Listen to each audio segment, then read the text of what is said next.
दोस्तों नमस्कार। Colonel Ajay, CEO Ajay astro money group first global astro finance digital channel से आपसे मुखातिब होता हूं। आज शुक्रवार 20 सितंबर सन 2024। दोस्तों, अजय एस्ट्रो मनी ग्रुप देश का पहला चैनल है जो आपको इक्विटी, कमोडिटी, करेंसी पर लगातार अपडेट और विश्लेषण आप तक प्रस्तुत करता है। दोस्तों, खबर निकल के आ रही है कि भारत ने चीन को निवेश मार्केट में भी अब पीछे छोड़ दिया है और भारतीय शेयर बाजार अब छठे स्थान पर आ गया है, चीन को पछाड़कर।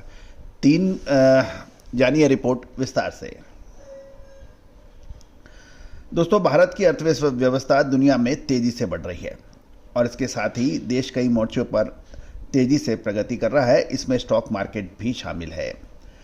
भारत ने emerging market investable market index में चीन को पछाड़ दिया है। चीन का वेटेज 2.24% है, जबकि भारत का अब बढ़कर 2.35% हो गया है। वर्ल्ड इन्वेस्टेबल इंडेक्स में भारतीय शेयर्स का वेटेज चीन के 2.24 के मुकाबले 2.35 पहुंच गया है। भारत के स्टॉक मार्केट के लगातार बेहतर प्रदर्शन से ये संभव हो पाया है। गौरतलब है कि भारत विश्व के 6 सर्वश्रेष्ठ बाजारों में से एक माना जाता है। अब भारत इस वर्ष ग्लोबल स्तर पर सर्वश्रेष्ठ प्रदर्शन करने वाले बाजारों में से एक हो गया है, जिसके बेंचमार्क सूचकांक NSE निफ्टी 50 और S&P BSE सेंसेक्स क्रमशः 17% और 15% की ग्रोथ देखी गई है।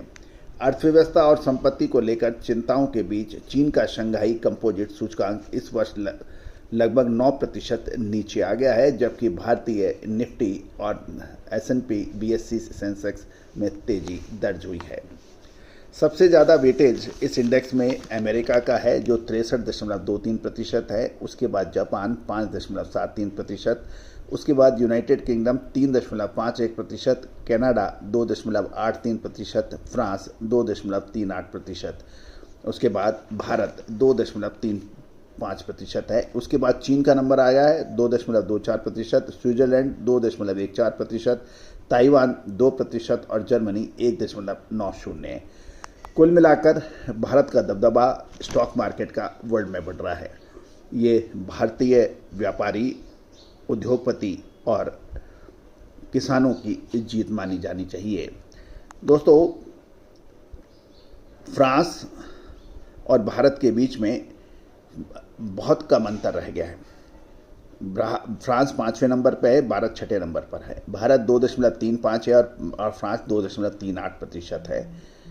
तो दोस्तों, उम्मीद है कि अगले 3 महीने में भारत फ्रांस को भी पीछे छोड़ सकता है और मुझे आश्चर्य नहीं होगा कि कनाडा का 2.83 को भी भारत अगले लगभग 12 महीने में पीछे छोड़ दे, क्योंकि इसकी प्रमुख वजह यह है कि भारतीय अर्थव्यवस्था, व्यापार, स्टॉक मार्केट सबसे ज़्यादा अच्छे रिटर्न्स देने वाले मार्केट्स में माना जाता है। यदि जैसे जैसे वेटेज बढ़ेगा, इसका मतलब सीधा यह है कि विदेशी निवेशक भारत के अंदर अधिक से अधिक पैसा लगाना मुनाफे का सौदा समझेंगे। इसका असर भारतीय domestic investors, institutional investors, retail investors, DIs के ऊपर पड़ेगा और इससे भारत की अर्थव्यवस्था के अंदर भी पैसा अधिक आएगा। दोस्तों, उम्मीद है कि ये जानकारी आपको अच्छी लगेगी। आपको याद होगा, हमने कॉपर के ऊपर एक तेजी का अनुमान सप्ताह की शुरुआत में दिया था। सप्ताह के दौरान कॉपर ने तूफानी तेजी अंतर्राष्ट्रीय कमोडिटी और भारतीय कमोडिटी बाजार में दिखाई। साथ साथ copper related, metal related stocks ने भी शानदार जंप किया। दोस्तों, भारतीय अनुसंधान पद्धति और फंडामेंटल एनालिसिस का जब संयुक्त संगम होता है, विश्लेषण पद्धतियाँ आपस में मेल कर आगे बढ़ती हैं, तो एक और एक 11 हो जाती है। आप भी विशेष रिसर्च रिपोर्ट प्राप्त कर सकते हैं सहयोग राशि अदा करने पर। All the very best, good luck, happy trading.